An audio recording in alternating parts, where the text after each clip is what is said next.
Welcome back, Flyers Nitty Gritty fans, to Getting Gritty with It with your host, Yariv. Wolok, my partner in crime as always, Vasili Gianarakos, my friend. How are you? I'm doing pretty good, Yariv. Obviously, a lot happening with the impending news that we just had from last night, right? Cutter Gauthier being traded from the Philadelphia Flyers to the Anaheim Ducks for Jamie Drysdale and a second-round pick. So just with that and, a huge topic to talk about, I'm really good. It's the first snowfall basically of the year here in Ontario, which is really weird. So that's not that great, but the trade, makes everything, very fun leading into this episode. So I'm excited to talk. How you doing just with all the news, buddy? I'm doing good, man. I'm glad that we didn't react the night of. There's a lot of nonsense being said, a lot of emotional nonsense, and we'll go through that here today. But I like that we kind of take a little bit of time to digest what we want to say and what we think and do research before we, freak out. Because, we all kind of felt something last night. So it's good to have a little bit of clarity before we record ourselves forever. Which I feel like people do not think about when they make content. So just a quick heads up, Bill Meltzer was supposed to be on the podcast today. Unfortunately, he lost power right before we were going to record. So we rescheduled him for next week. So we'll get his thoughts on everything, probably a lot of the same topics, but we'll have more to talk about, obviously new stuff next week. So sorry that Bill Meltzer couldn't make it, but obviously out of everybody's hands, and good luck to him with the power. I'm sure they'll get it fixed for him, as soon as they can. Probably just the shitty weather. It's not snowing here, but it is raining here. So they saved all the snow for north of the border. So yeah, okay. Well, you Canadians steal all of our snow. That's what it is, dude. We never damn. get, us Philadelphians never get snow for the holidays. We get it like in February, March when nobody wants it. Yeah, so such a stupid thing I just said. All right. Anyway, just want to remind everybody to please like and subscribe. Hit the notification bell for notifications. Follow us on Spotify. Follow us on iTunes. Give us a rating on iTunes. All of that is a humongous help to us. We truly, truly appreciate it. Every subscriber means so much, and every rating means so much. So if you guys can do that for us, it is amazing.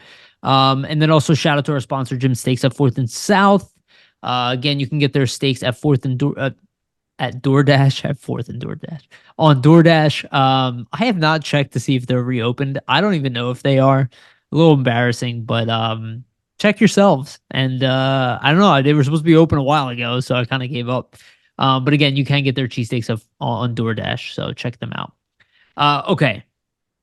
So let's get right into it. We're going to go right into the big topic of the day. So, as you were watching the Flyers-Penguins games, there was one of maybe the biggest trade the Flyers have made, I would say maybe since Chris Pronger, at least as far as impact and national broadcast news, and a pretty historic moment as the Flyers traded Cutter Gauthier to the Anaheim Ducks in exchange for Jamie Drysdale and a 2025 second-round pick. Now, Drysdale was a 6th overall pick in 2000 and what was it? 2000? No, 2002. Sorry. Yeah. Right. Yeah, in 2022. He was born in 2002. Yeah. Yeah. So why am I forgetting when he was drafted? So he's 2020. NHL 2020. Entry draft, yeah. Okay. I had it overall. Right. Yeah, I had it right. 2020 draft, 6th overall pick for Cutter Gauthier, who the Flyers took in 22 with the 5th overall pick. Now, Cutter Gauthier was just coming off of a really good, championship in the World Junior Championships. He won at the tournament. Yeah. At the tournament, yeah, he won essentially player of the tournament, but really a high scorer of the tournament. His team took gold. He was assistant captain. He put up as many assists, more assists than everybody. He didn't score like he typically scored. He only had 2 goals, but he was part of a lot of the offense that Team USA did. It was a historically good Team USA as well. They were a very good squad. And he was definitely one of the best players on the team. Though I will say, I don't think he played exceptionally in that gold game. He was a little bit unnoticeable, he didn't play poorly. But just other names kind of had bigger games in that game. But he did score the goal that took them to the gold, so it was a big goal. But a lot of this came and I think shocked the hockey world. I know personally, I'll let you talk in a minute here, but I didn't even believe that what I saw was real. I like looked at the post. It was on Facebook, and the Flyers had some missing spaces in between words. I was like, oh, this has got to be fake. And I was like, wait, I was like, this is official. I was like, what? This is legitimate. Dude, I like, and then I like tried to call you. I tried to call Jamie. I was like freaking out. And at that point, my buddy knocked on the door to watch the game, and I was like so frazzled. But yeah, so obviously my first thought, and it was justified, is that he did not want to sign with the Flyers. Now there were some warning signs prior to this, ones that I'll definitely eat shit on this one. I didn't think it was a warning sign, but he didn't show up to camp. And apparently this has been going on for quite a bit of time. It was something around like 8 months already, where Cutter Gauthier has become disenfranchised with the team, and refused to speak to them. And I want to get into that and get thoughts deeply, but yeah, so that trade happened and has essentially set off the internet, and people who are not even involved in this team are making videos, and we've been doing our research. So immediate thoughts, and then we'll dig into specific topics. Vasili? Yeah, obviously it's a huge trade for the Flyers. Like you said, it's probably one of their biggest trades in the last 10 years for sure, maybe even beyond that. Chris Pronger comes to mind for me. Mike Richards, Jeff Carter on the same day. Those are probably the same level in terms of impact down the line here for the Flyers. And one thing that's going to be interesting here is, going forward, these two players, right? They're always going to be tied together now. They're going to be two guys that are going to be constantly compared. So it's going to be interesting to see where both their careers go from that standpoint. Ain't that the truth? But in terms of my opinion on the trade, like, I was shocked as well. I just wasn't expecting it, because typically you're not going to see a team trade a prospect before they actually reach the NHL level, unless it's in a Especially a package. highly touted one. Yeah, unless it's in a package, for a bona fide star player in the league already. Which this is not, right? It's a swap here of a guy who's a really highly touted prospect, one of the best prospects to not be in the NHL currently, for another younger player who's a little bit older, just 2 years older, and is also very highly touted and went 6th overall in his respective 2020 NHL draft. So the trade and how we see it kind of unfold here, it's really strange because you don't see it often, right? Like, and that's No. kind of why, like you mentioned, when I first saw it come up myself, I was kind of taking a double take, like, so this is what it is. This is weird because you don't really see something like this happen. It's very rare. So that's kind of where I was caught off guard, not in the sense that a trade happened, but more that in the fact that it's just a rare trade and something you don't usually see occur with a young prospect. But in the Flyer situation here, with Cutter Gauthier not wanting to sign, and we can kind of get into it more in detail later on, just in terms of the reasons, things like that. Yeah. But with him not being able to sign, what the Flyers did in this situation, I mean, is really all they could have done here, right? Like, if you're looking at it from it objectively, the Flyers, they have to make this trade. Whether, it's for Drysdale or somebody else, they could not wait any longer to trade Cutter Gauthier, because what you do by waiting is you risk more teams finding out. And with that, your lack of leverage becomes apparent, and you might not even get Drysdale and the second round pick here if you do wait any longer. So I think it was coming to a point for the Flyers where, especially with them going to Sweden in an attempt to talk to Gauthier for him to maybe commit and say, hey, like, after, my season with Boston College, I'm coming to the Flyers. He refused to even speak to them. And I think that was their last straw, saying, hey, like, we have the GM here, we have, the president here, and you're refusing to even talk to us. And that's probably where the team, their frustration level kind of exceeds where they could continue. And they're saying, hey, you know what? This kid, no matter what we're trying, doesn't want to be a part of the Flyers. And like Keith Jones said, in his availability there during the broadcast of the game last night, and like Danny Briere said in his availability as well, that was during the game last night, if you don't want to be a Flyer, you will not be a Flyer, right? And that's what happened here with Cutter Gauthier. He did not want to be a Flyer, and due to that, they had to make a move. And in my perspective, I mean, when you look at who they acquired in Drysdale, it seems like the Flyers are just swapping one need for the other, right? Like, we've all been talking about how the Flyers desperately need that number one defenseman, or they need a top pair defenseman. And Jamie Drysdale is the number one that they've targeted here for that, right? And they obviously believe in his potential and his ability as a right-handed shooting defenseman to be that other top pair option for them going forward. So it's an exciting trade in the sense that you're not strictly getting back draft capital, because I think that was another avenue that probably a lot of teams were offering, where maybe it was just first round picks and other picks. At least in this situation, you're not just getting picks back. So it's not just lottery tickets, right? Like, you get a Jamie Drysdale who has some NHL experience under his belt already, really good skater, highly touted as one of the best young offensemen or offensive defensemen in the NHL. So I think for the Flyers, you're really just swapping one need for the other, in the sense that, you did have a potential 1C in Gauthier, and you swapped him with a potential 1D in Jamie Drysdale, but the jury's out on both of them. Yep. Who knows if Gauthier is going to be a 1C at this point? Who knows if Drysdale is going to be a 1D? We kind of have to wait and see, and kind of see how things unfold in both their careers here. Yeah, yeah. And I think people are like kind of jumping a little bit to both. So I'm actually going to move the Cutter Gauthier stuff above the Drysdale stuff in our topic list Yeah, here. But sure. so I think you said that really well. Nobody really knows at this point, but the craziest thing to watch, I think, a little bit too, was the reaction from everybody. It was almost like a coordinated attack against Cutter Gauthier. And to be honest with you, after hearing it, he kind of deserved it.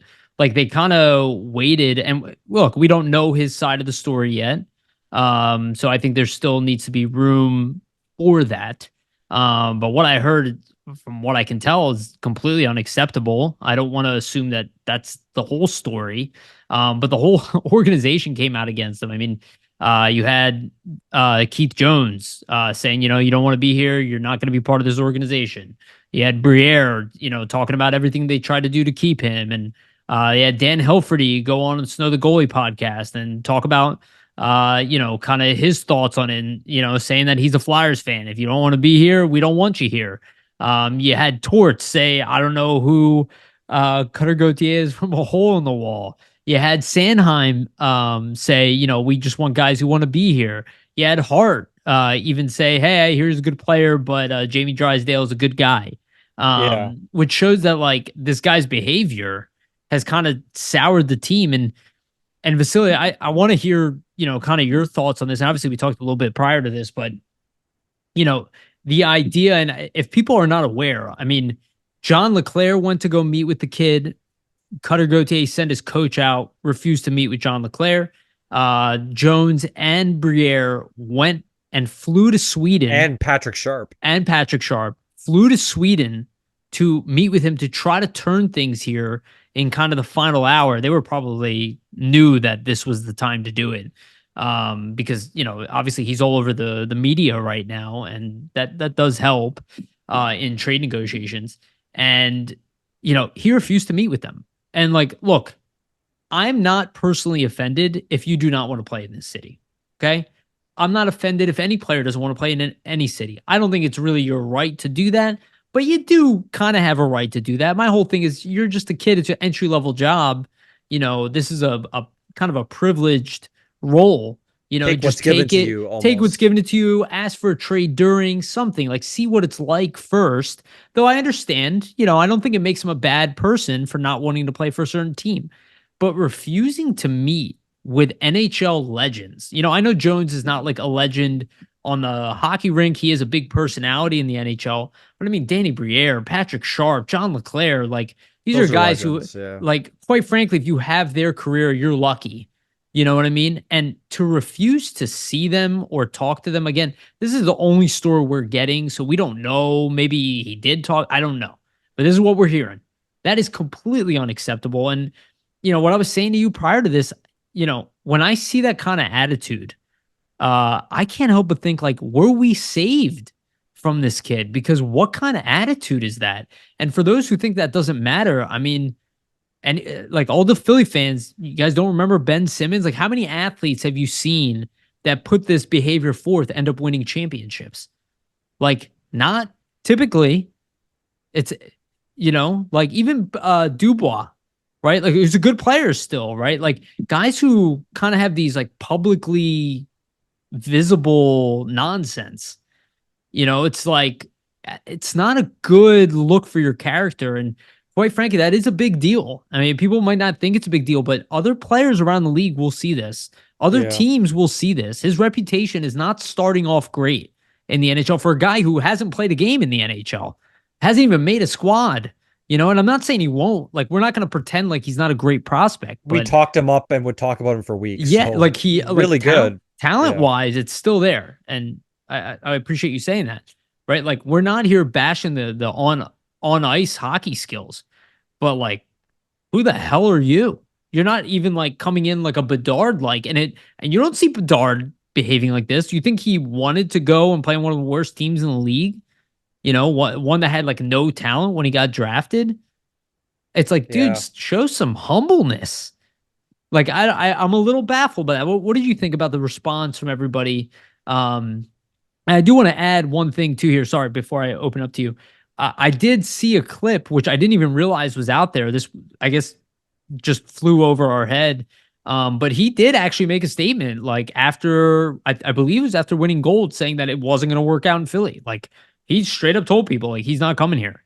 So I think the Flyers might have reacted to that too, that this word was about to get like out. And if they didn't act on a trade or finally pull the trigger, this was going to get ugly. And obviously get other teams involved, and then maybe people try to lowball them. Where, we'll talk about the return, but I'm actually very happy with the return.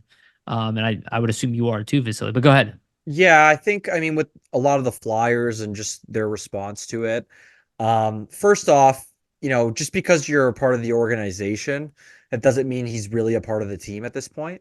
So I think that is an explanation for some of the responses. Like, a lot of these guys probably really don't know him, right? And that's kind of what they Right. said, right? Like, we don't know him, we've heard about him, but their interpretation is, hey, if you are, not with us, then you're against us, right? And I think that's kind of the mentality that this Flyers team has had. I mean, we saw in previous, press releases and, conversations media's had with Carter Hart, how it's kind of this team has that us versus the world spirit and type of mentality. And I think that just really just feeds to that. And that kind of probably plays into a lot of their responses in terms of, Tortorella saying he doesn't know him from a hole in the wall, and Sanheim saying, well, he's a great player, but if he doesn't want to be a Flyer, then we don't want him here. And we're happy to have Jamie Drysdale and things like that, right? How, Carter Hart saying Drysdale's a character guy. Obviously, the team uses those things as a motivation and a motivating factor to say, hey, like, look at all these people that are against us, and for some reason,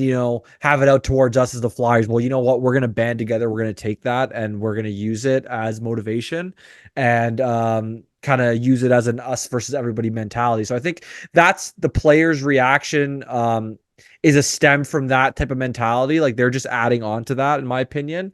In terms of Gauthier and just how he kind of handled himself throughout this, obviously immaturely, right? Like, no matter what you make clear to an organization, I think if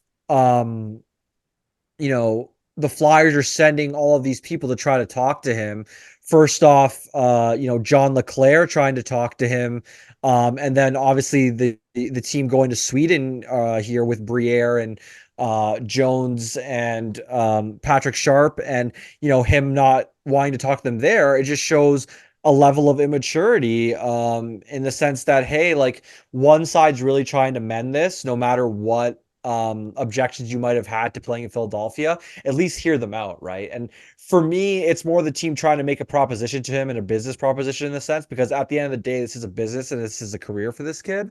So at least if I was him and if I was Gauthier, I'd want to hear the other side out. So at least I know, hey, there was a misunderstanding, something occurred, it's not like we don't want you on the team. Whatever, might have happened. We're not really privy to that. There's tons of rumors out there, and we'll kind of get into more of that as we go along here. But Yeah, I think it's just a sense of like, if you're Gauthier in the situation, why would you not want to meet with them just to hear what they have to say? And that's my thought on it. And yeah, I'm just gonna add in like a bunch of details here, just kind of sure. around the situation, basically. So this is actually Sharp and Leclerc went to Boston College coach Greg Brown after a game this season. They intended a desire to meet with Cutter Gauthier as well after meeting with the coach.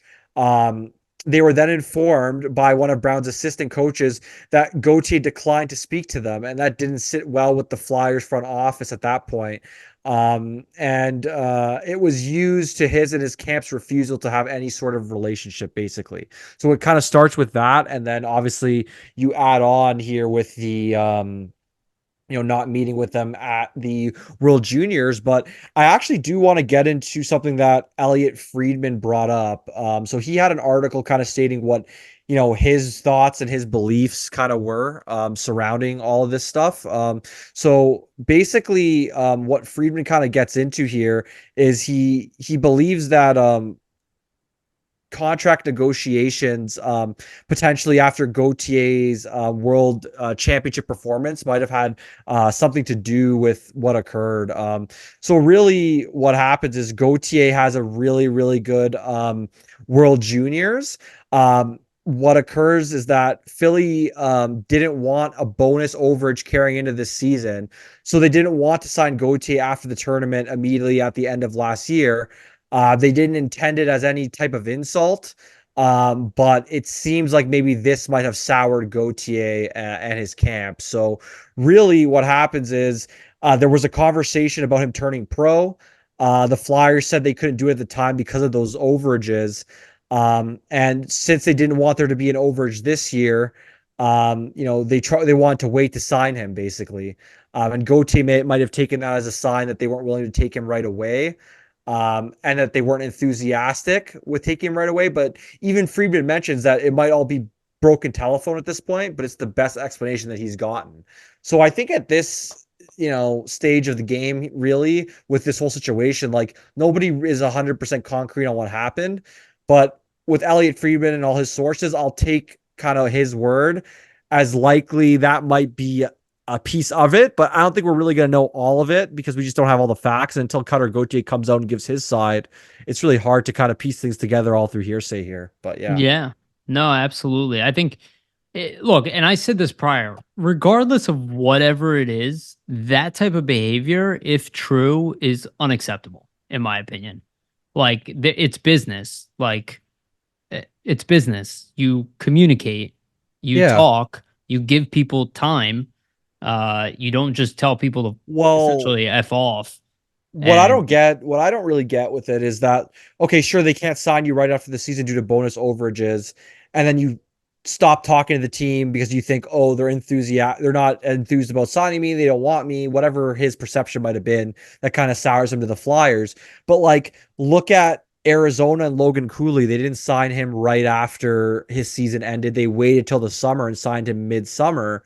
Like, not to say the Flyers should have done that with Gauthier here, but he doesn't even have any conversations with him or with the Flyers. Like, how does that benefit him? Like maybe if he talked with them, he would be able to etch a contract out in the middle of the summer, and actually turn pro instead of going back to college. Like, but if there's no communication, how are you ever going to get to a resolution, right? So I do think it's a level of immaturity upon him and his agents, but there's obviously some sort of driving factor that we are not really aware of at this point that we cannot concretely have to point to that assume, sparked this, right? So yeah, like I want to assume that to your point, I want to assume that somebody wasn't just being that unreasonable with there their has to be some communicate. reason you would think, but who Yeah, really like knows, obviously. none of the things that I've heard make a lot of sense. But equal into this, Yeah. like, and I said this earlier, if he came out publicly and he was like, look, Kevin Hayes is a very close friend of mine. I didn't like the way things ended here. Didn't sound like the ideal situation for me. That's it. That's all you have to say. I would argue it would actually turn a lot of people against the organization if he did that. Maybe that's why he didn't, I guess. But how does this, it's just like that. None of this adds up. I think they should make a public statement because right now his reputation is not good. Like this is not a good thing for his reputation. And I think they are slated to say something publicly, but they should get on that because this does not make him look good. And I'm kind of annoyed about the amount of people who are pretending like this isn't a character issue. They just keep talking about how amazing, and all of a sudden he's like higher on the prospect list than where he was prior to this. Because while we were very high on him, if you looked around the NHL, he was not top 5 prospect, and now that's all I'm hearing, that he's like the best prospect in hockey. It's almost like people want to like turn the knife on the Flyers, and it's like, they're like putting down Drysdale and putting up Gauthier because people freaking love drama. And I just think it's completely unacceptable behavior. And quite frankly, I don't want you here either. Like if this is true, absolutely not. Stay the hell away from this team. Like I want no part of any athlete who has that type of attitude. Again, if you don't want to play for a certain organization, that I understand. There are ways to go about it. And I think you mentioned Elliot Friedman's article. And if you look at his article about the way things happen, Eric Lindros, who was compared, did not do it this way. And that was also a crumbling organization everybody knew was going to be sold. And the GM was under investigation for sexual assault, I believe.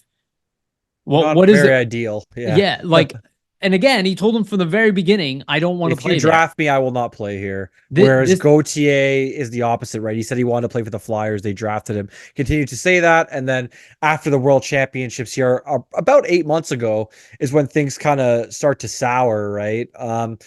It's definitely something where, like, if you're the Flyers, like maybe there's a reason why they didn't want to bring him in, right? Whether it's the bonus overages. So this is basically the but it's not like he concrete. wasn't going to get paid in the Yeah, end. but this is the breakdown of it. So I have it here from Elliot Friedman's article. So the Flyers had a 1.2 million bonus overs from last season. That would have gone up an extra 212,000 if Noah Cates made the all rookie team. They were being careful, not wanting to risk more charges, basically on the cap. Since Gauthier 19's entry level contract could slide to this season, Philadelphia had 16 games remaining at that time, so they could have burned, his first year if he got into 10 of them.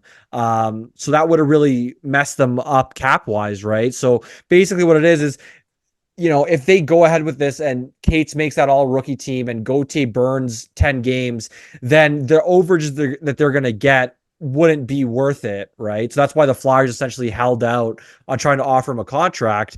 But I mean, Friedman also mentions in his articles, and it essentially says this shouldn't make anyone think that the Flyers didn't want Gauthier. They loved him, and wanted to begin his entry level clock in 2023 instead of last season.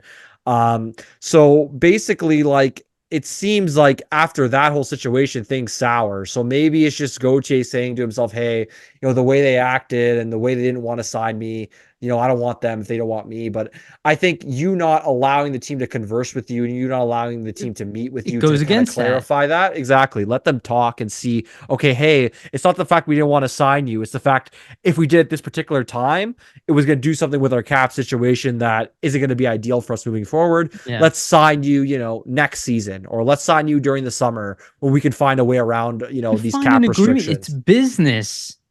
Yeah. It's business. Which you think you'd want to discuss, and you think his agent would tell him that, but who knows, right? Like what's happening in the situation.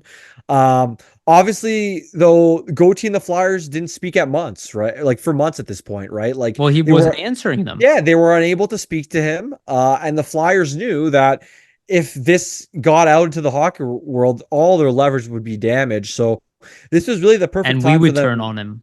Yeah, this was basically the perfect time for them to make this trade, because I think, as you said, he mentioned after the World Juniors that he probably would not be going to Philadelphia. And I don't really think that made the rounds. That was kind of lost in the shuffle. So Yeah. if that's the case, I mean, the Flyers tried what they could. They went to Sweden. They tried to engage Gauthier for whatever reason. He didn't want to converse with them, so you have to trade him. But I mean, we'll start to get into the return here. But I think it's not like they got something where you're saying, oh well, now they're gonna have to draft a really good player to replace him, or it's not really impending lottery tickets. Like, obviously you still have to develop Jamie Drysdale, but I do like the fact it's another young player coming back with also very high upside versus just draft picks. Yeah. And before we get into Drysdale, Yariv, like, there was a rumor put out by Anthony Sanfilippo and some other people that, Kevin Hayes apparently had his fingerprints all over this. Like, what's your thoughts on that aspect of it here? Yeah, so yeah, we had that on the topic list, and you're right. This now is the most appropriate time to talk about it. So, look, when him and I'll say Terrian, who I respect very much, when they were saying that, and I watched their response, and I was cringing because I'm like, that is not wise. I was like, one, you don't have 100% confirmation. It's a guttural instinct, and Yeah. even so, he's entitled to do that. By the way, that's not like Players talk to unethical. players within the league, say, hey, Yeah, you shouldn't go here. I don't like this guy. It's like any business, right? Like, you talk to people you might have worked with to say, right. how was your experience working here? Or He's entitled to do that and doesn't deserve you essentially using the Flyers fan base as a target against him. Now, it seemed like an emotional reaction for them, like they're personally insulted, and to some degree I get that. And the thought crossed my mind too, but it's like this again. This is why I don't like reacting in the moment. You got to give it some time. And from what I understand, Hayes reached out to Briere personally through text and was saying this is not true. And I don't think that is going to be true if the guy is reaching out to the GM to deny it, which means, did they jump the gun there? I just think it was, and apparently he had death threats. And again, you're pulling a guy who's not part of our organization into our drama. And I just think it was completely unreasonable. Maybe he is behind it. Again, it's still in his right to talk. This is the risk of doing business and trading a guy for a 6th-round pick. They assigned for 7 years. He's got a right to say how he feels to other players about the team. In my opinion, though, it still does not justify the way Cutter Gauthier behaved. It doesn't make you better. It's like, oh, my girlfriend didn't answer my phone call, so I cheated on her. kind of what it sounds like, right? That's a You great know what I mean? analogy. It's like, how does Yeah. that? Or Oh, how does that? my friend who I've grown up with, that I've been best buddies with for 10 years, didn't answer my phone call, so we're just So not friends anymore. Yeah. yeah, so I broke the window to his house. You know what I mean? Yeah. It's like Yeah. the type of response just seems like it was personal.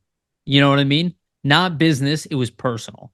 And I just have a hard time believing that the entire Flyers staff went after this kid personally when they drafted him 5th overall and had such high hopes in him. Like I don't know, maybe they did. It just seems unlikely. And I think his behavior is completely unacceptable. If the news changes, we'll address it on here. I will apologize for that, but as of right now, Cutter Gauthier, thank God you didn't end up here. I know a lot of people aren't saying that.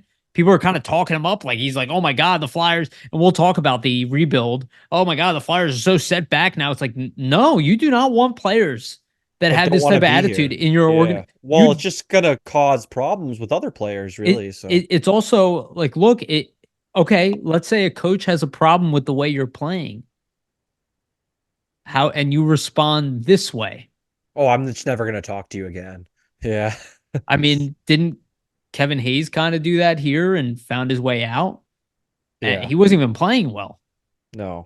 So again, in my opinion, we're kind of saved from it. It's unfortunate. We were excited about him too, but I am not going to sit here and cry over a player who doesn't want to be here Yeah, I at agree. all, at all. No, I And totally if agree, right? and if Mitchkov did this, which I do not believe he's going to, I wouldn't want him here either.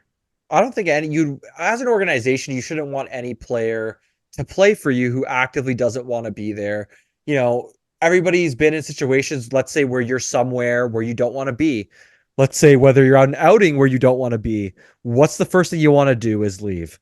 Or let's say you're at a job you don't want to be at. What's the first thing you want to do is leave. So if you actively force somebody who doesn't want to be here to be in a certain place, they're not going to be happy. They're not going to contribute in the way they potentially could.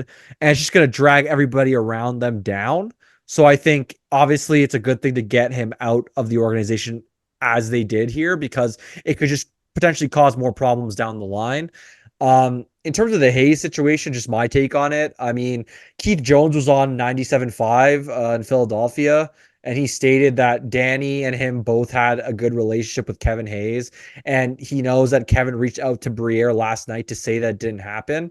Right. Just for everybody who hasn't seen it online, I'll read out as well what Kevin Hayes his thoughts were. I believe this was, I mean, obviously brought up to him in an interview at some point today, probably media availability in St. Louis, I'd imagine. But this is essentially Hayes's thoughts on it all. He says, "Yeah, I think it's complete bullshit. I honestly think those two guys acted like complete pieces of shit. To be honest, making shit up. Now I'm going to bed and waking up with death threats, and people want my family dead. And people that are happy that my brother's dead. I think it's completely insane that this guy can say something like that. I honestly heard it and started laughing. Who the fuck am I to have influence on if a kid plays for an NHL team or not? I don't have that influence."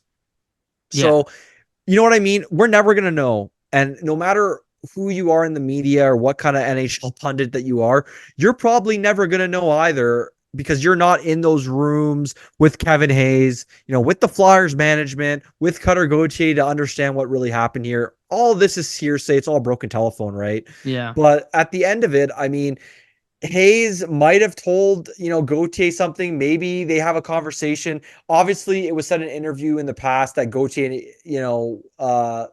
for Gauthier, Hayes was somebody he could reach out to. He was a contact that he talked to. Hayes took him golfing, all that stuff. Who knows what Hayes said to him as a previous member of this organization? But he is not, disentitled to doing that. He can say whatever he wants, right?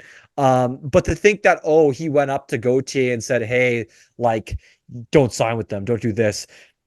I mean, even if he did do it, I just don't think like What players does are that say talking in about that what does way. that say about Cutter if he would make his whole decision on his career based off a comment of one player that Yeah, exactly. Based off a comment of one player, but also based off a comment of one player that essentially is just having this opinion because he's pissed off that they didn't play him and give him as much ice yeah, time. there are also other members of Team Yeah, USA on it's this team. Cam York, yeah, Joel it's a Farabee, he could have short-sighted reached out to them. it's a short-sighted way to make a decision, and I think for Gauthier, there's probably multiple factors, I'd imagine. I don't know if we're gonna find out what they are. Typically with, the way modern media works, and we kind of talked about this before the show, everything's in cycles, right? This is a big topic now, but something's going to come up in 2 days and we're going to forget all about this. Pierre LeBrun did mention on Sports Center on TSN, so that's Toronto Sports Network, that, Gauthier and his agents were planning to clear things up in the next few days here. I don't know what they're waiting for. I don't know what they're waiting for, but yeah, it's really just painting him in a bad manner, just in terms of like, why he did this and his character. But maybe they want to wait till the dust settles to address it. Personally, I'll Bring believe it it up when again.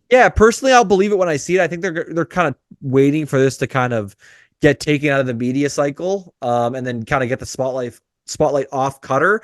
At this point, the closest concrete reasons we have, and this comes from Spit and Chicklets, Rear Admiral, so that's RA on the podcast if you listen to them.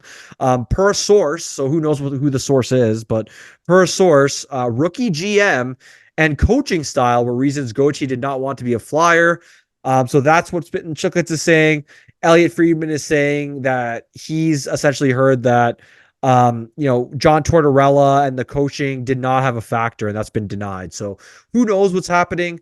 All I will say in terms of the rookie GM stuff is Danny Briere might be a rookie GM, but Pat Verbeek was only hired a year and a half ago. So it doesn't really make much of a difference for Anaheim and for Gauthier. So I just think at this point, it's all hearsay what we're going to kind of run into now. Nobody really knows what happens. You got to wait till Gauthier and his agent kind of come forth and state something. And until that point, we're just all putting the pieces together from a bunch of different areas, right? And trying to understand it. But I think from the Flyers perspective, you trade one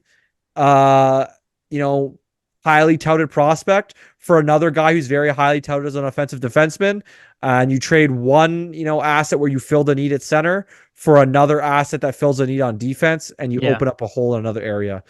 So let me just say this before we move into Drysdale, because that's a good transition in Drysdale.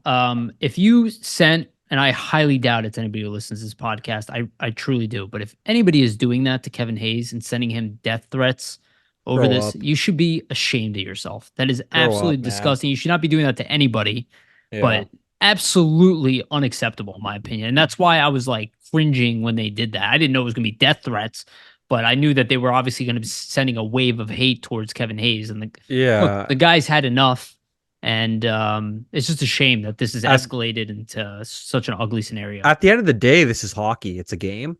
So this is a trade within Telling something him that that is they're a glad his game. brother died, like, come Yeah, on, like hearing stuff Jesus. like that is just, it's crazy that people could do that.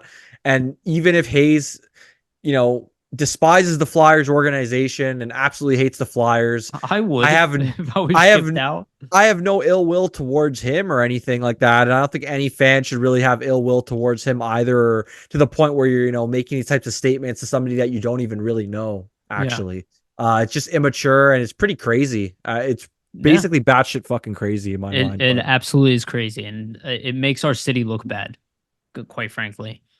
This makes a lot of people look bad, in my opinion, and it's a shame. And I don't necessarily think it makes the Flyers look bad. I saw some of that, and I was like, see people are like, "Oh, Flyers screwed this up." I mean, this shit happens. It is what it if is. yeah, It if just somebody shouldn't have doesn't want to happened come, in this way. yeah, if somebody That's doesn't want to all. come to your team, there's nothing you can do. Would you actively just wait for him not to sign and lose him for nothing? I just think that's not the right approach either. No, So let's actually talk about. Let's get into the fun stuff, because in all, I mean, when I did see the Facebook post about it from the Flyers official post, I was like, Jamie Drysdale. That's why I thought it was fake. I was like, we just got Jamie Drysdale, it's a good and trade. I I, mean, so the value of is getting it, there.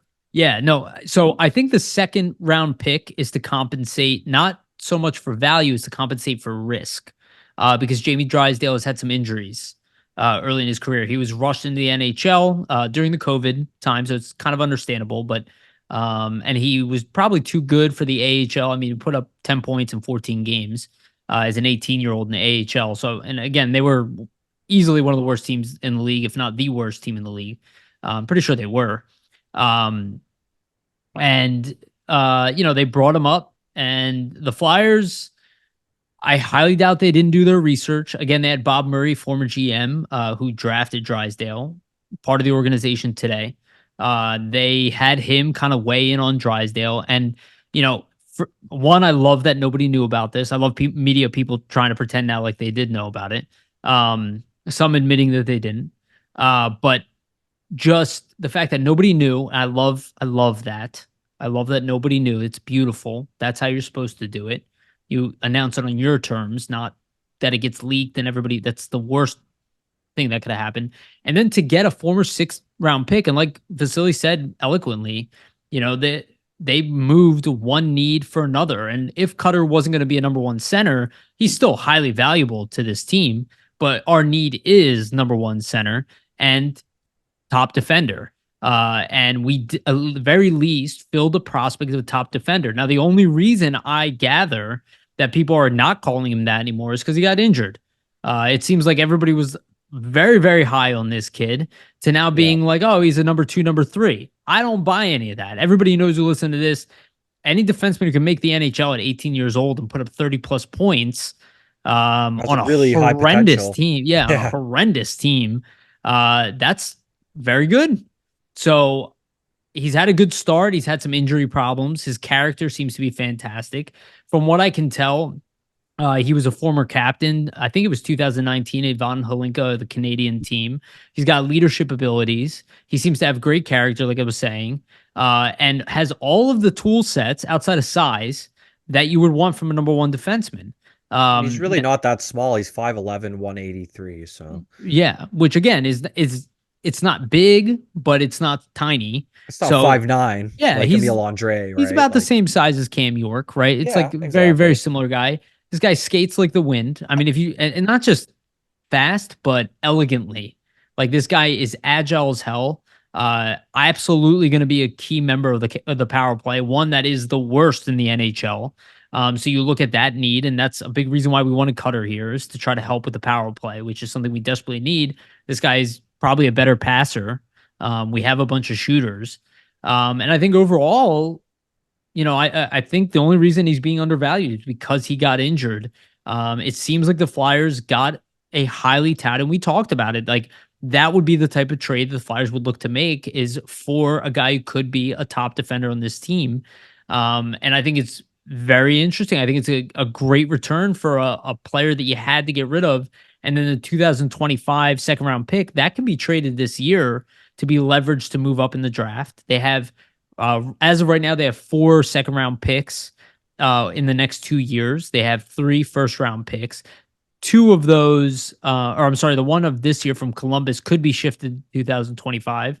So they could have 3 next year. So they might want to move one of these. We don't know exactly how these picks are going to play out, but it is a value asset that we could definitely use and maybe help the Flyers move up in the draft to get that number 1 or at least top 6 center that they covet.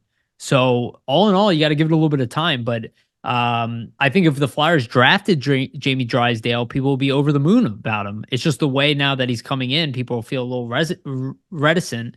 But as you can see, that's going to fade and the excitement for this kid will build up. And you cannot deny the excitement that John Tortorella has shown towards Jamie Drysdale. And clearly was part of the reason that this trade was made, as he obviously scouted the kid prior, which I think In is really advance, yeah. important. And you look at the way Shaw and Tortorella have developed defensemen here. I think there's a real chance that the Flyers just got the cornerstone piece of their defense. And I don't really care what I hear from any media person at this point. I want to see it up for myself. But I'm going to go off the initial draft and off the initial potential and not pretend like a 21-year-old who missed an entire season has somehow lost, Yeah. potential. Unless it was like, concussion injuries or like shit like that, right? Sure. Where you look at it and say, hey, you know what? That's serious, right? It's a, Oh, torn, Nolan it's a, Patrick. yeah, it's a torn labrum in the shoulder. This season, it's a lower body injury that, has him miss the time that he missed. So it's not like these are like injuries that are things that cannot heal, right? Whereas like the brain is completely different. That's something that can plague you down the line. Like you tear your labrum in your shoulder, they repair that. You're good to go for the foreseeable future. Same with the lower body stuff, right? Like, you rehab that and you're fine to continue to play. So it's not like this stuff's career ending where you're getting a guy that, oh, he's not going to be healthy now. Who knows? Like he just returned in late December, has 5 points in his first 10 games, essentially this season. So, he's playing well to start this season off. Obviously for Anaheim, it's going to be interesting to see how he fits in with the Flyers. But I think people are looking at the Flyers front office with this trade. They're kind of saying, oh, they botched this. They didn't handle this the right way.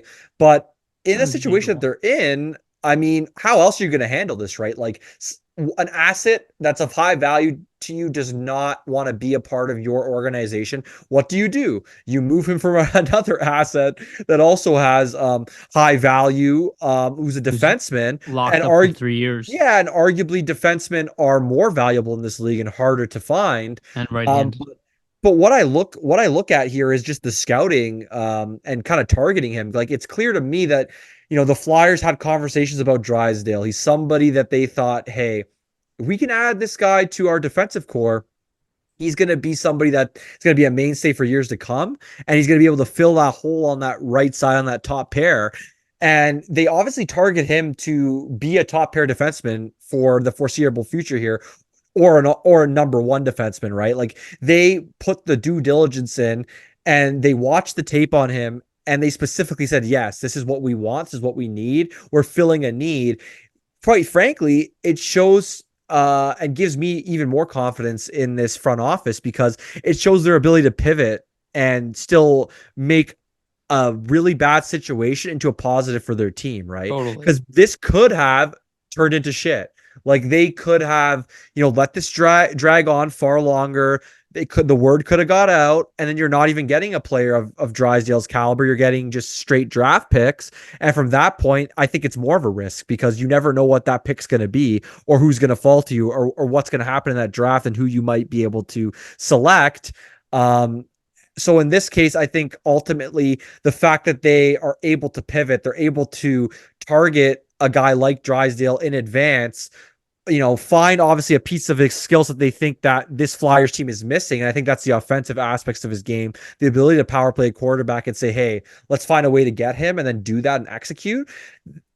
Would Chuck Fletcher and his regime have been able to do anything like this and pivot in No. this way? It would have turned to a disaster, right? So Yeah. I think you got to look at the other side of the coin and what could have been, in other, scenarios potentially. So I think just the way that they kind of handle it, it's really a master class because you get a guy who, though he's 2 years older than Gauthier, in a sense, it kind of fits with the timing of this roster even better, right? Because you have young guys like a Frost, Tippett, like a Konechny, like a York.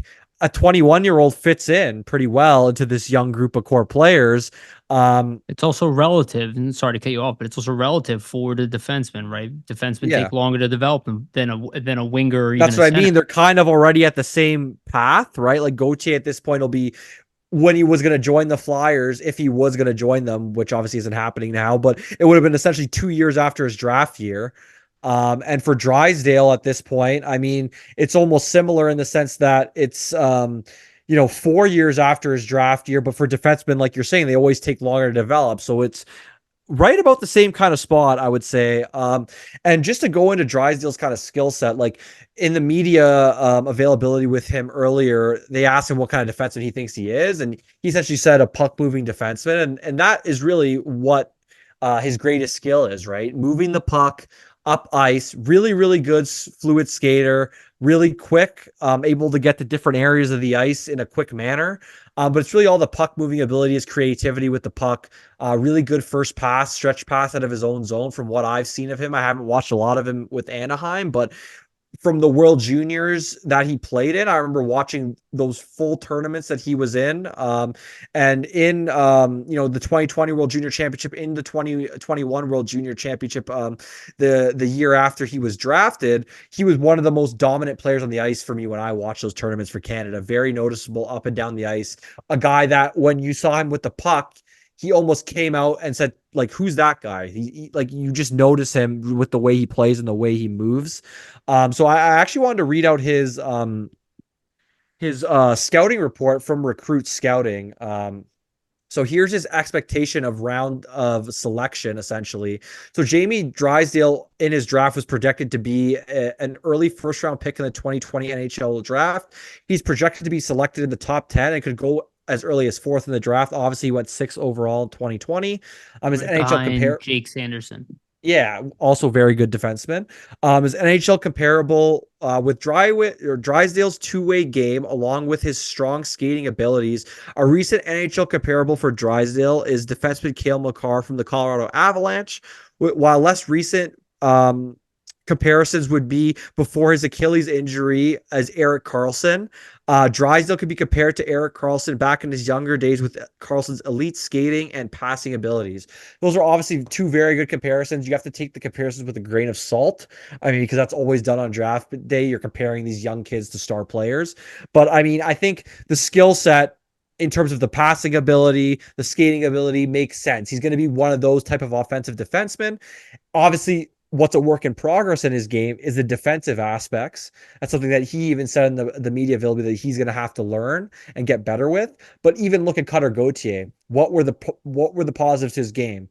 Offense. What did you need to learn? Defense. So it's not something new or something that is out of the realm with these prospects. Usually, most prospects aren't the greatest with the defensive game. That's typically what they have to adjust and learn at the NHL level. Drysdale's obviously in the midst of learning that. He's going to learn a lot under John Tortorella and Brad Shaw here. But I think having 2 years already in the NHL, or at least one season and a handful of games here, it does give him an edge in the sense that he already knows what to expect from the NHL level. He's played in the NHL before, so that's a benefit for him. It It also, will be. oh, I'm Sorry, sorry. go ahead. Go, no, no, no, please. I was gonna Finish your say thought. it'll be interesting to see like what happens with Tortorella and Shaw. I mean, you look at them and really great defensive hockey minds. Look at how they were with um Zach Werenski and what they turned him into, right? And look at Cam York's progression, even Travis Sanheim. So just the fact that you have two guys that have already shown a track record of being able to develop young defensemen into impact players, that gives me a lot of confidence with where this can go with Drysdale. Obviously, you want to make sure that the injuries are fully recovered and there's not an injury prone aspect to the player, but that's a wait and see. But I think Tortorella and Shaw are a perfect pair for what Drysdale needs to learn in his game, because these aren't offensive Absolutely. first coaches, right? They're defensive first coaches. Drysdale's an offensive first guy. He already knows, what to do on that aspect of the game, which is his offensive abilities, power play abilities. It's more just learning the defensive side, becoming stronger on the defensive side of the puck. Shaw and Tortorella are going to help him there 100%. Yeah, no, I think it's really well said. I just wanted to point out what the reason I cut you off is, if you look at Anaheim, they're minus 33 in the goal differential. That's third worst in the NHL. This is a team that Yeah, hasn't been good at defense for quite a while, which by the way, the San Jose Sharks are, oi, they're on another 10-game they're losing real streak. They're bad. minus Yeah. 84. But so minus 33, which is not good at all. And he's coming from a system that really has, quite frankly, I'm surprised that they have not gone with a new coach yet when you have guys like Zegras not producing. And I don't know how well he was coached so far. And to catch him early in that Is process and good. still have time to change his style. And look what he did with Ristolainen. Look what they did with the Well, defensive yeah, play because of at this Sealer and point, Walker and Sanheim and York. It's at like this go sorry, go ahead. ahead. No, I no, was no, gonna go say ahead. at this point, like you look at it, right? And he played 81 games in 2021, 22, had 32 points. I mean, he was a minus 26, but like we were saying, right, to have 32 points in 81 games in your rookie year, that's like pretty impressive. Defensemen usually typically aren't doing that, especially on really bad teams. And then you miss last year, 2022, and you're back for 2023, 24. Like him missing that year, if they are a poorly coached team, that's one less year to kind of have those poor defensive habits kind of creep into the game. So it almost adds, it takes a year away in the sense that, hey, you're really working with a guy that was, a rookie in the league at this point. So, Yeah, no, absolutely. Um, it's going to be very interesting to see what happens with him here. I just wanted to look up his first year in the league. Is this the right year? Yeah, yeah, he was 20, 21, 22 was his first season. Yeah. yeah. So First full season, anyway. every single player on their team, where's 21, 22? Sorry, I was on the previous where he played a quarter. Every single player on his team was essentially a minus. Like So, Trevor Zegers was a minus 21. yeah, it's a team wide thing. When you're real bad, like we've seen Flyers teams in the past, right? Like look at the teams when Alain Vigneault got fired. Those teams were very bad. If you look at the stats, usually when you're on a really bad team, all players will be affected by that. Yeah, There's nothing you can really do. and they clearly rushed him into the NHL. I mean, like, That not might be the biggest detriment of this all. yes, If you're gonna point out something that makes you worried about the trade is, hey, he came into the NHL very early. I believe he's 18 years old at that point. That could have a negative effect, right? When you rush a player in and he's not ready, it could be a bad thing. But just looking at the 32 points in 81 games makes me think like the offense was coming and he was finding his rhythm at a certain point to score at that level. yeah, Um, in his rookie year. So there's yes, negatives, but there's positives to it. yeah, absolutely. And then Uh, one final thing, yeah, go Yariv, ahead. before we kind of move on and finish out is just one other comparison that we kind of talked about offline. I was thinking about Brian Rafalski. Yeah, That might be a name that a lot of people remember. Played for the Devils, really successful with them. Played for the Red Wings, very successful with them. If Drysdale turns out to be something like that, I think the Flyers would be ecstatic, right? A guy that's put up, in Rafalski 40, 50-point seasons several times in his career. yeah, Also turned out to be pretty solid two-way, where at the beginning of his career, that was something you need to work on, similar to kind of what Drysdale is going to be doing as he develops here over the next couple of years, working on that defensive game. So I think that's maybe a comparison to look at. Like I saw some people say like a Scott Niedermayer potentially, but I do think that I Rafalski He's one of the best defensemen of all time. Exactly, It's a right? little tough to put that on him. Yeah. You don't want to put something like that on him. So that's why I kind of say Rafalski, where like, still really good defenseman, was a top pairing defenseman, really good on the power play, had offensive numbers, also, could play against top pairings.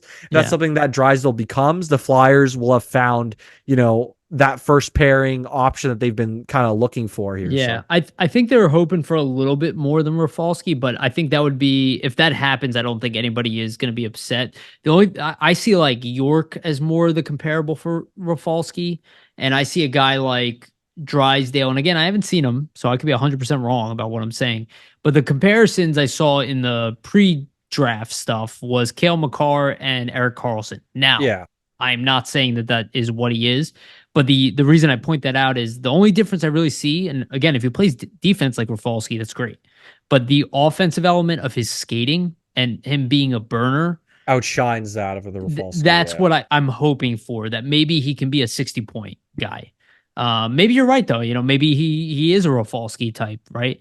But I again, I don't think that would necessarily be bad. But I think we are still hoping for like a little bit They more want him to be a number star one power. defenseman. Yeah, Like, that's what they're hoping for with this trade. They're yes. thinking, hey, he has the offense kind of figured out. He's going to probably help our power play immediately, which Yeah. also factors into it because this trade does help Rafalski the I see as Flyers. like a Ryan Ellis type of guy.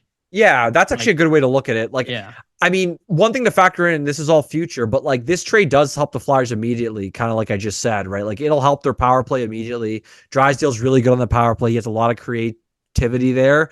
Like he should help them get more looks and find more looks on the yeah, power play. But I think what it really will be and what time will tell here with Drysdale, because I think everybody knows he has the offensive abilities, he has the skating ability, he has the IQ offensively, he's able to make plays, he's really good on the power play. It's just, can he defend against other top lines, or is he really just like, oh, he's that power play specialist, but you really want him on like a second pair defensively yeah, because he can't stack it or he can't hack it really against going, those top other lines essentially on an every night basis. I think that's where Tortorella and Shaw come in, where they can maybe bring that defensive element and teach him at the defensive level, going forward really. So yeah. No, I think you nailed it. And I personally expect him to be a top pairing guy. Any guy who can play in the NHL at 18 years old and play defense has and that put up 30, potential. it absolutely has the potential. And like even Shane Gottsespierre, when he came in here and exploded, he was 21 years old. He wasn't like, I Yeah. think maybe he was even 22, but he didn't come in at 18 years old. Like that is not normal. Cam York did not come in at 18. Yeah. Like it's not normal to see an 18-year-old play in the NHL. That's what I mean. That's what David Jiricek, typically, right? Like, that's why I don't understand the people saying, "Oh, like this fucks up the whole Flyers rebuild. They got a player that's way older." so But let's get into that. Let's go right into that one. What do you think about the rebuild? yeah. So I was basically gonna answer that. Sorry, But no worries. So basically, I don't really think this messes anything up for the Flyers in terms of their rebuild because, like we stated, shifts it. yeah, it shifts it in a different direction, but the same needs are still essentially there. It's just flipped. Like we kind of mentioned earlier. Yeah. So excuse me, but basically what's going on is with Drysdale now, you have that potential number one defenseman, which is before you did not have that whatsoever, right? Um, with Gauthier, you had that potential number one center. Now you don't have that. So really the difference is the Flyers are going to have to target centers moving forward because their center depth for younger players is thin. Whereas defenseman is looking pretty good now that you add Drysdale in there. You already have York, you have Andre, you have Bonk. So you have Zamula, Addard. So I mean, on the defensive side of things, I don't think they'll be looking to draft more defensemen. They're probably going to look at more centers down the line. But yeah, who knows? I mean, you always can't have enough NHL ready defensemen. So Depends who's available, right? yeah, who knows what's going to happen and who slips to them. But center will probably be the focus. In terms of the rebuild, I mean, it doesn't really change much. If anything, you almost speed it up in the sense that, Gauthier wasn't like, no matter what people say about Cutter Gauthier, like he has the talent. He looks like he's going to be a really good player, but he has not played in the NHL yet. Usually rookies and players who enter the NHL, there's an adjustment period. They need to adjust to the league. to think that he's going to come in and score 40 goals right off the bat, Yeah, like we were that, saying 50 points would be an yeah, awesome right. Like start, that wasn't going to happen. So it's not like like a 20 Gauthier was goal season. Yeah, it's not like Gauthier was going to join the team and oh shit, the Flyers have Eric Lindros on their team and like, it's not the same type of thing, right? It's not the same effect. So that's why I don't think it really changes that much because you were going to have to wait for Gauthier to assimilate and become that top line center. He wasn't just going to come in and automatically be a 1C. He's not that type of prospect. He's not Connor Bedard, Cutter Gauthier, right? It's not the same thing. Whereas Drysdale, actually, now that he has a season and a little bit under his belt, he's not in that period of assimilation. Like he's already assimilated to the NHL. He has a full season under his belt, right? Like now it's more kind of tweaking his game so he can be the best version of Drysdale, right? Adding in those defensive elements, learning more defensively, seeing where he can, jump into the rush more and use those offensive abilities. But that whole assimilation period of, okay, now I'm a rookie. This is my first NHL season. I have to learn what it's like to be a pro. I have to learn what it's like to play in the NHL. That's over for Drysdale. He's gone through that.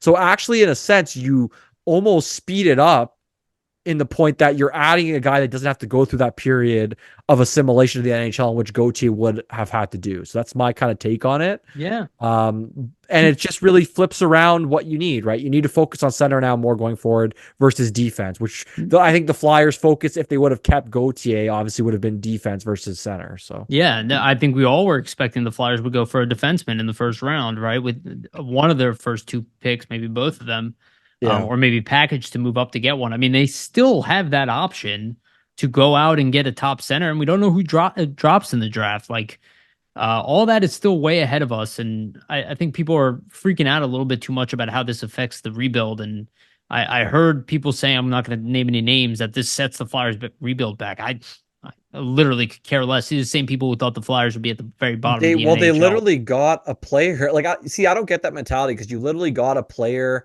I mean, it's who, bullshit. well, yeah, that's what I mean. But you literally got a player who's It's older. uneducated. You got a player who's older and has number one D potential for a player who's younger and had number one C potential. So if the older player hits the number one D potential, that's going to be in probably either next season or the season after. So that's going to be way faster than the number one C you could have had because he's going to take time, as we just kind of stated. So like really it speeds it up in a sense. It's just revisionist history. I feel like people want to create more drama behind this than there needs to be. The only drama that I see is Cutter Gautier's behavior Yeah. behind it. I like the return. I like Drysdale. I like the addition of the second round pick to compensate for risk. Mm-hmm. It is it is what it is. One thing to note that Tortorella mentioned in his presser today, he said the biggest adjustment for Drysdale will be the defensive zone. Drysdale played a man-to-man coverage in Anaheim, and even Drysdale said he hasn't played zone coverage often. Probably why he wasn't that great at D. Yeah, typically man-to-man coverage. I mean, man-to-man can work, but just you have to have everybody bought in, which obviously Anaheim, I mean, that's not happening. They don't have that in Anaheim. They don't Yeah, have a but solid defensive team. Drysdale noted, right, he's played zone coverage before, but never in the NHL. Torch expects the adjustment to take, time, as he kind of mentioned, but I'm actually shocked that teams use it's man-to-man. yeah, it depends. I mean, it depends kind of what system you're running. Like Tortorella and the staff, they run zone because it gives them an ability to break out of the zone quicker and they want to transition quicker. And that's kind of where the new NHL's heading. But like, it's not going to be much of an adjustment for Drysdale if he's played it before. Obviously, Torch has his own probably details within it that are different. Every coach does.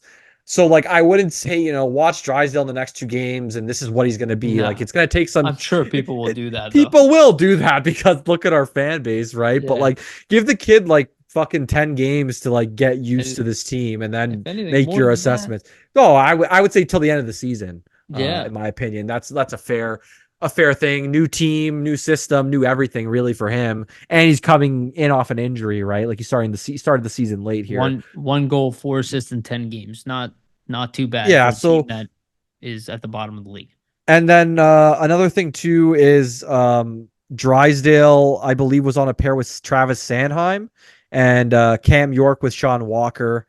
And that kind of leaves Rasmus Ristolainen and Nick Seeler. What's your thoughts on that, Yariv, just in terms of like the pairings that we kind of saw there? So, I mean, I was texting you that, and I even tweeted about it before the Flyers even tried that. I mean, it just makes the most sense, right? Like Mhm. you didn't have three right-handed defensemen, you do now. You were Go playing, lefty righty. yeah, you were playing Sanheim on the left hand or on the right hand side because you lack that. I think I really like the idea of opening York up a little bit and letting him play on the second pairing with somebody else, making his competition a little bit less. I don't know if they'll stick with this. I assume that they will though. The only thing that was a little confused is why they didn't keep Sealer and Walker together and just go Risto York since they played together and Risto's played well. And also I like adding size to York's pairing and adding Sealer to I have a Walker's pairing theory for on that. yeah, and the top pairing too. You know, Sanheim's a big boy. Drysdale's a little smaller. But I do think this, you know, it's a shame for Igor Zamula, who's played well. I think it's a weird numbers game now, and we'll see what happens with that. But um, I think it's exciting. If Drysdale can be the player we hope he can be with that number one ceiling, couldn't be a better partner for him in Travis Sanheim with the way he's been playing this year. Yeah, Go ahead with your Sandheim, theory. I think we've all thought that like he might not be that number one, but he's like a really, really good number two. And if Drysdale is kind of that number one, that's where the Flyers are, you know, or that's what the Flyers are kind of hoping and looking for, right? That he is Played that. he's played like a legit number two this year, Yeah, and exactly. at So times a if legit number one. Yeah, so if Drysdale is that ultimate number one to Sanheim's number two, then your defense is pretty well sorted. And obviously, that's what the Flyers' target was. They're hoping to develop him into that. He's not yet that. I would say the offensive part is there, and the defense still needs work. And that's where kind of Tortorella and Shaw come in. But yeah, just to go over it, right? It's Sanheim, Drysdale, York, Walker, Sealer, Risto, Zamula, Stahl. Um, I do have a theory because you said why not have Risto up there with York, and I tend to agree, right? Like stylistically, it makes more sense. And Risto's here more long term. Maybe you have Walker on that pair because you're showcasing him and you want to trade him Yeah, and you want to give him more ice time. You're thinking, hey, let's put him with Cam York, who's playing really well. He'll continue to play well and get his minutes. We can maybe trade him for, a second, potentially first round pick. And then once he's gone and kind of the logjam clears up a bit, then you have Risto go up. Um, but it is strange. Like I do expect Zamula to be in next game, just because the power play has looked good with him on it. Obviously, Drysdale now is going to be in that position, but there's two units, so I'm just unsure. Like maybe they go seven defensemen. It's going to be interesting to see what happens. yeah, and I think Charlie O'Connor was saying that he kind of expects that. I don't really know what'll happen. I think it depends on where Noah Cates is, Yeah, in because they his want to play recovery him, too. obviously. So Yeah, so there's going to be a numbers game, but I wouldn't overreact to anything. You know, it could happen one game, two games. It doesn't matter. Regardless, they might even opt not to go with Drysdale in the top pairing just because it's his first game with the team. And maybe they were just testing it out. So we don't really know. He could end up being just the seventh defenseman and play like every power play, you yeah, know. So we don't know exactly what's going to happen. Again, he is only 21. He is the youngest defenseman on this team. I think he's the same draft year as Emil Andre, if I did that right. 2020, I believe so, but Yeah. I So gotta check. and we see Andre's in the minors And and that's didn't. also another factor of this defense for next year, right? Like he's Oh, gonna be in the mix for sure. yeah, and yeah, we don't even know what's going to go on Yeah, for next year Andre at is the this one. same draft, so they're the Yeah. same age, Andre and him. So Yeah. So again, I think that they probably will do Drysdale and Sanheim to see how it goes. They can always revert back. They can always move even Walker over to the left side if they have to. He's played time on the left side. So I think everything is kind of up in the air. Again, the Flyers have not been playing their best hockey of late. So I think this is the time to kind of yeah. experiment with the pairings a little bit as I well. think this overshadows that too, Yuri, just to kind of mention it in there. Like this whole trade is overshadowing the fact the Flyers, at least last night, weren't very good, but No. haven't really been playing very good as of late in general, right?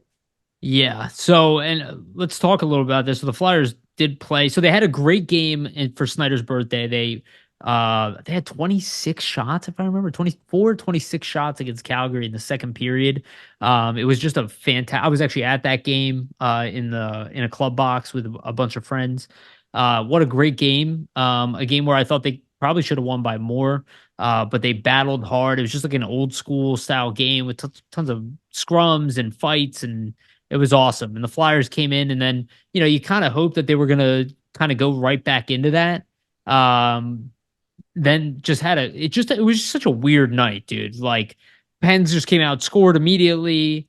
The news dropped. 2 minutes Everybody's focusing later. on the trade. Yeah. Everybody, like, the Penguins are just flying. The Flyers are they had some good opportunities, but they were just they weren't. And I love that Tortorella pointed out, but they were not playing the way they needed to play, or the way they were playing to be successful. They were playing run and gun, and that is not the way this team is supposed to play. They don't score Again, enough to yeah, do they're a that. defensive first team, and when they play that way, that's how they frustrate the opposition, and that's how they get their scoring chances. And I Yeah. didn't feel that they played that way at all. Maybe at times during the game, but really not in a consistent way at all. And it was a really upsetting game to watch at the same time that you were getting that kind of bad news. So it was a weird night. But I like what you said there, that this does kind of like, if they can get Noah Cates back too, it's like you can get the boost of Noah Cates back with adding Jamie Drysdale, maybe start turning the momentum back your way. Especially with a new weapon, something that theoretically, the Flyers have not had a passer like this since Claude Giroux, essentially. So, and I don't want to put that on Drysdale, but again, that is kind of his level of passing, is that, he's a His guy who, vision, his yeah, playmaking ability from the back end, obviously. like the comparison that I actually see with him is really Quinn Hughes. Same size, same skill set, speedy defender. And we look at what Quinn Hughes is doing in the NHL right now. And I don't know if he's going to be as good, but they were drafted in a similar position. Like, a lot of it kind of lines up to that. So if we can get a guy who can help really run this power play and just take over that and start facilitating the puck at a higher degree than what Zamula was doing. I like Zamula, but I didn't think he was like killing it on the power play. I thought he was doing an adequate job.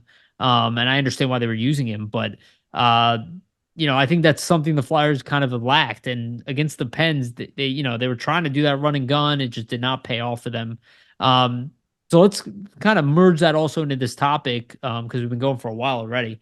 Um, what do the Flyers need to do to stay in the playoff race, right? And I think, like I was saying, get back to playing defense first, focusing on transition, focusing on catching the opportunity on odd men rushes, and I'm hoping that Jamie Drysdale can get the rest of the team to score, and that Noah Cates can come in there and do what he does best, which is play elite defense, and hopefully get back to his scoring ways from the previous year. And he has not played for a while, and a lot of people probably forgot about him, but he is one of the best defensive players on this team, hands down.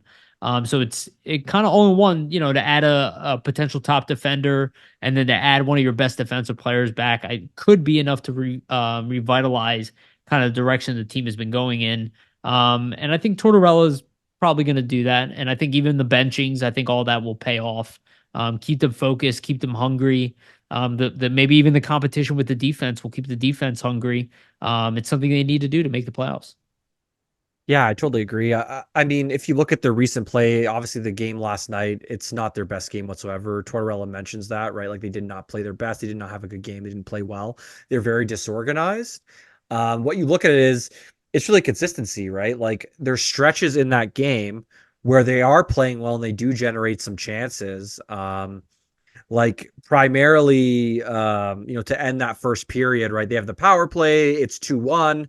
It's not looking too bad going into the second. And then when Ruedel kind of gets that goal from the point, then and it's 3-1, you kind of had a inkling, just the way it was going, that the Flyers probably wouldn't come back, just the way they were playing, right? Like, they almost seemed like that sucked the life out of them, that goal, but like, it was more just a consistency factor in that you have some shifts where they were looking good and then they completely get hemmed in their own zone. Like, on the next shift, they weren't able to follow it up, right, with consistent shifts, consistent pressure, which has been a key to their success, right? Like, when the Flyers are playing well this season, they're able to pressure the opposition consistently. They're able to consistently get shots on net, a lot of shot volume.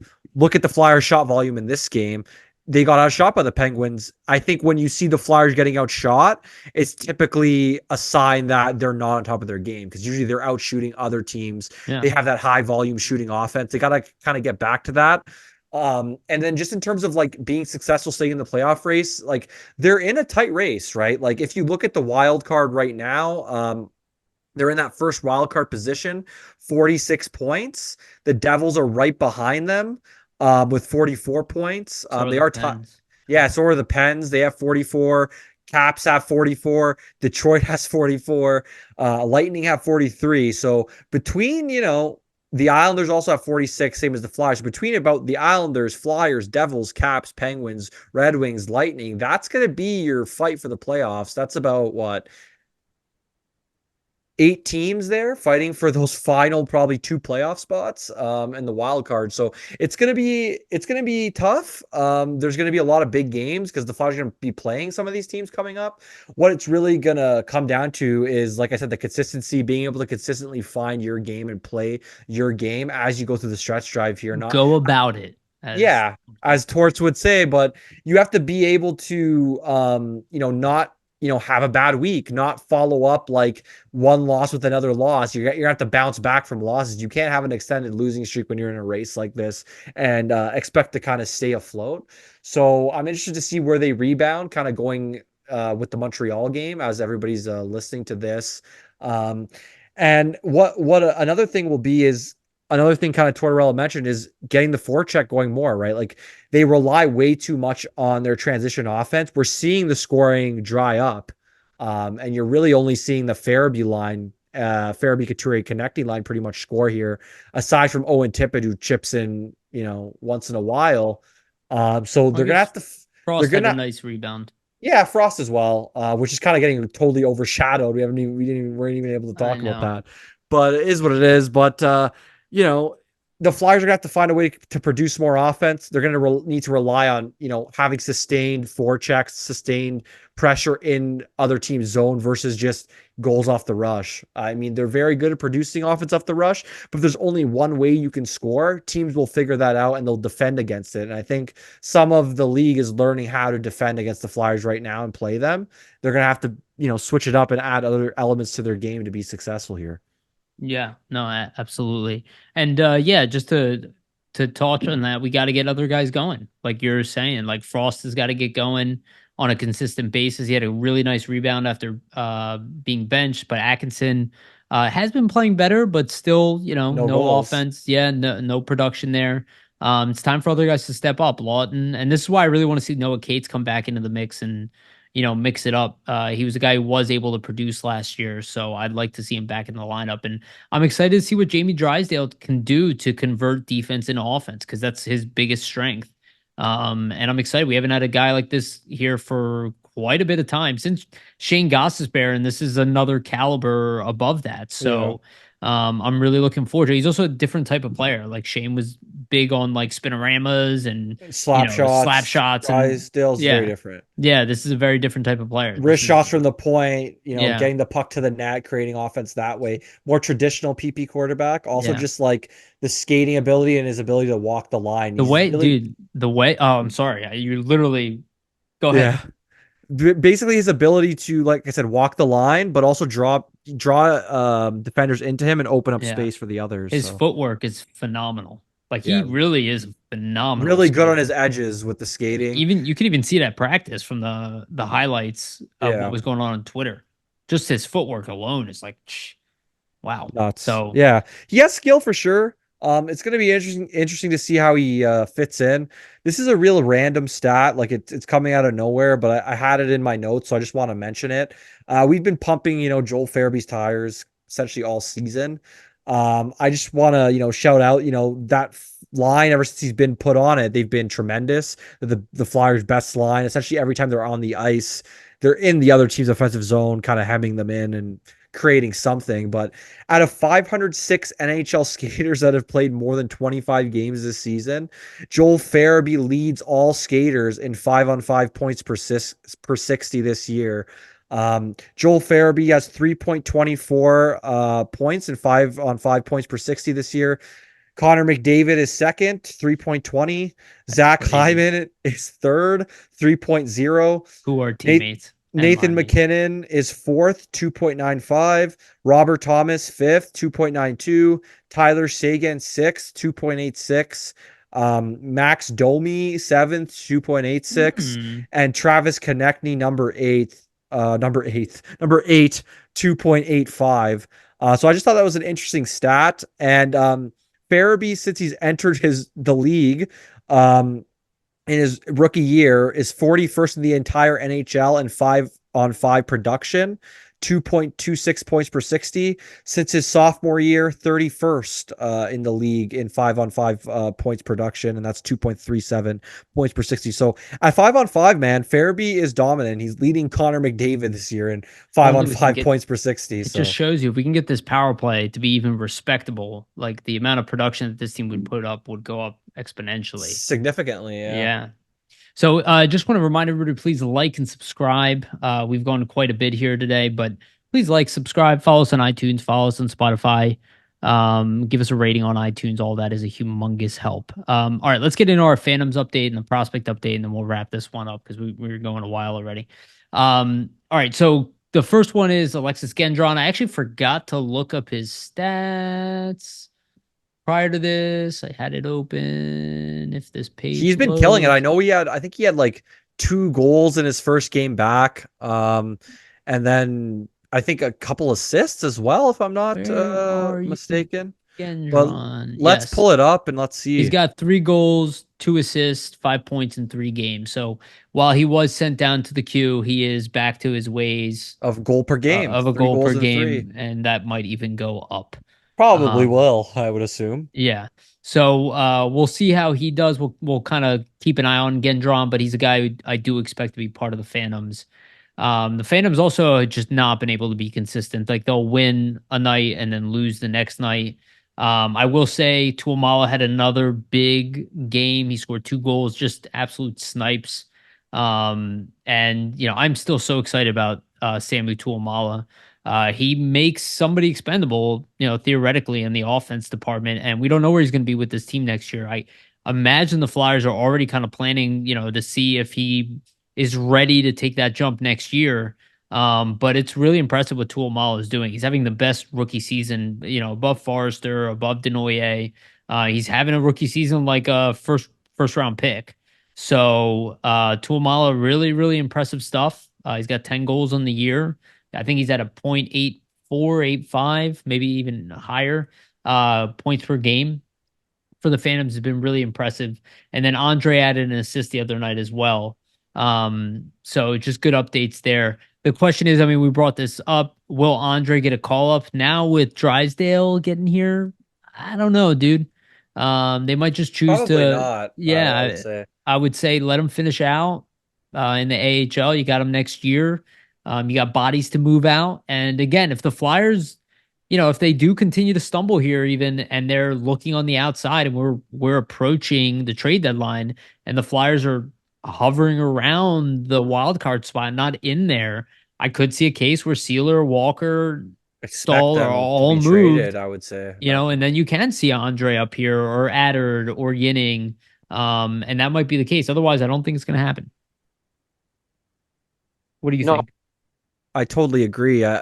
I definitely think that if they do falter here, they're probably going to trade Walker, Sealer, Stahl.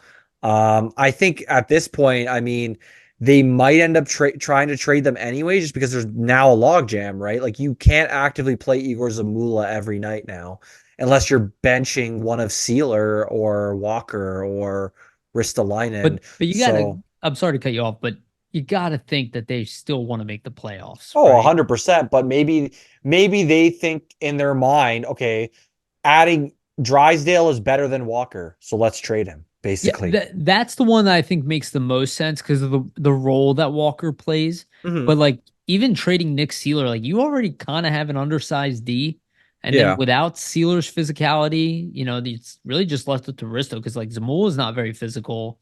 No. Sanheim has gotten more physical. York's still somewhat undersized. Drysdale is somewhat undersized. Like they're not huge defensemen. So I don't It's going know. to be Like, fascinating, actually, yeah, if you think about the mix, right? Like, yeah. you're right in the sense that Sealer has a place in capacity to be that guy that's, battling for pucks. He's going to be a guy who's hitting, blocking shots. Like you remove him, you're taking that aspect away because some of these other guys just aren't doing those things on But the if ice somebody's going to give you a first round pick for Sealer and Walker to fill out their top six, together somehow. You got to think about that. Yeah. Especially especially after you just passed on, Scott Lawton and a first. So, right, and also that would potentially give you three first round picks this year, or maybe it would be a next year first round pick. but But still, that's uh, enticing yeah, that gives you the option to move up in this into the top draft. five, basically. Yeah, be able to exactly, and then maybe Fill the get that top center. center. And again, I don't know if anybody's actually going to move their top five pick, but you're right. Even maybe a top 10. I'm sure 3 picks to try to move the top five versus two helps, right? Like Yeah, if you're trying to make that sell and you're the Flyers and you're going into it saying, hey, well, we'll give you our 2 first round picks. And they're just like, well, that might not be enough. But if you come in with saying, hey, we'll give you 3 first round picks, I think any team is really considering that. Like, yeah, I think so so too. Look, it's the option. It's the option it gives you. So I think the Flyers will definitely take it seriously, especially now with not having Cutter Gauthier. They know they need to add another elite, offensive option, preferably a center. So it's there. I mean, for all we know, Andre could be traded. Like I know yeah. I'm not saying I want to trade him, but if you look at the mix now, you got a bunch of defensemen that aren't that big. What can Andre net you? Can he get you a first round pick? I don't know. I'm just saying. You got Um, to be creative with the situation you're in. Just because right. you're rebuilding doesn't mean you can't trade young players. You just have to be able to trade them for other young players that might fill a Either different need, right? yes, So exactly. Yeah, you got it. this is kind of Um, basically what they did with Gauthier and Drysdale. They traded one yeah. young player that filled a need. Obviously, he forced their hand, but they got another young player with similar potential that also fills a different need. So Yeah, next year you have the option of moving Cam Atkinson, who I don't know what he's going to get you because he's struggling right now. So his value is diminished. But 1 year left, not this year, but next year, 1 year left. If he's even on a 40-point pace, you eat half his salary for the year. You move him for 2.5 million or whatever it comes out to be two you got a seven five. second or third round pick or Yeah, something, yeah. and I think you could get a second for him as long as he's playing well. But we'll see. So prospect wise, Denver Barkey, he is still absolutely crushing it. Just the question, and I want to see where your head is at with this. I know we have a little bit of inside word. I don't want to confirm that on here, but what do you think gets Denver Barkey an ELC? I think just, continuing to play the way he is, like if he's still in the top, I believe he's in the top 5 in OHL scoring, Yeah, top he 5 or should. 10. Let me double But check, but yeah, yeah, he if should be. he finishes, in the top 5 in OHL scoring, is one of the best point producers, rips it up, in the He's playoffs in the number 6, OHL. tied for Yes, 5, tied close for 5. enough. So he rips it up in the playoffs in the OHL and the Memorial Cup. I think that definitely guarantees him a contract moving forward. Yeah, I don't see Um, why not. I think too, in a sense, this opens up a bigger path for him moving Gauthier. Obviously, like Barkey's a guy they picked and envisioning to be a center.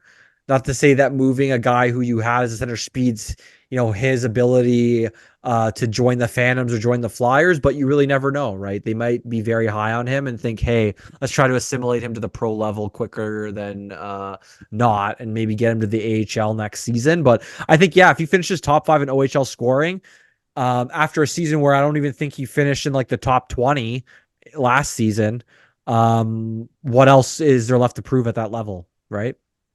It's a great question. I'm not sure. I think you'd be nuts not to give Denver Barkey a ELC at the end of this year. I would wait. I would definitely wait. I wouldn't jump to give it to him now, but like let him keep the motivation going. But Yeah. the organization obviously loves the kid. And He wouldn't have stayed extra in a preseason hundred otherwise. percent. He also just the versatility. He can play every position. So you can kind of even Well, if he's you got get him that on the Flyers energy. yeah, but even if you get him on the Phantoms, right, and you're like, well, we don't want to play this, 19-year-old kid as a center. Well, he can play all positions, so let's start him as a wing and then shift him into center as he gets more comfortable with the AHL. Like Yeah, you have more options, so sure. Like that's a fact. Like Avon, right? They're Yeah, doing that with exactly. Avon right now. So that's a Also they're factor. stacked at center for stacked. I mean, they're not playing well, but They got a lot of um, centers, they yeah. got a lot of centers. Yeah. So yeah, I do think Denver Barkey will get an ELC at the end of the season, and he could make the Phantoms next year. I mean, his growth rate's been pretty high, and he's exceeded expectations. Even before this, right? Just in preseason alone, he exceeded expectations. And then Oliver Bonk. My question is, so he's back. I think he had a shorty the other night He had as two well. goals or something. Yeah, so he is continuing where he left off. He's obviously a huge part of this team. When do you think he plays for the Phantoms? Do you think there's any chance that he comes next year? With him it's different because I feel like defensemen always take longer. Sure. So it obviously depends, but I mean, he's even scoring at a higher rate than he was last season, right? Yeah. In the OHL. So at a certain point, you're also saying like what left is there for him to prove at that level? So personally, I mean, if we see Bonk, I think it's He's a definitely gonna he's be above a point per game right now. yeah, like it's definitely going to be at the AHL level, and like I don't think you're going to see him jump to the NHL at all first, like you see with some first round picks, right? Like for example, like that Matvey Michkov will jump right into the NHL. We thought Gauthier would jump right He into the probably will. NHL. Bonk as a defenseman, I just don't think will. Mostly defensemen do not, especially where he was drafted. I mean, So I let, think let, oh, sure, go sorry. ahead. Well, I just want to caveat that what it depends when he shows up, right? If Yeah, he plays an extra year in the OHL, like if he comes over at I don't know 21 or maybe 20 then. 20 to Yeah. 21, I think maybe then. But to your point, probably not. If he comes over next year, I think he gets a full like AHL season, Yeah. similar to like Travis Sanheim. I think so too. And then probably the season after that. So that would It's actually be a great point, dude. Like maybe his ceiling is something like a Sandheim too. I agree. A Yeah, different probably. style, but you It know, could that's big where I'm usually when a defense is picked in that, high 20s type of range where he was, like that's what you're hoping for. Definitely top four upside. If everything hits, then top pair, but you obviously think that he could be, number two, number three for sure, maybe even better than that. So yeah, I mean, look, it's always possible that he exceeds expectations also. I don't think they're going to be trying to rush him into the NHL. Again, they still have other defensemen that they will be looking at. and But can't I even place in the lineup yet. right. So But I do have a feeling that Oliver Bonk is going to impress people and there will be fans like kind of he's begging for him to make the NHL too early. You he's know what I really good mean? defensively for his age. Yeah. If you saw him in the World Juniors, like he was, out there against all the other top lines. They even gave him some power play time. Like they were playing him almost in like a shutdown D man type That's how role. I kind of So see him, right? yeah, And he hasn't filled out yet, which is again, size matters in the NHL. Like your strength, your toughness, all that matters. And at his size, you want to develop a two-way physical defenseman, right? yeah. He doesn't have to be a bruiser, but he needs to be able to be physical to fight in the And corners. That's huge. like we said with Drysdale, like defensemen are always a little farther along than forwards. So I would expect that Bonk might, come a little later than Barkey due to that. Yeah, for sure. So let's end on Michkov because we've been ending on Michkov. And I had one thing, and this is again, shout out to Snow the goalie for having the interview with Dan Helferty. Um, just a little bit of interesting things. So they asked him about Michkov, and I just thought it was interesting that the way Helferty, and I would recommend going to watch their podcast to see his interview.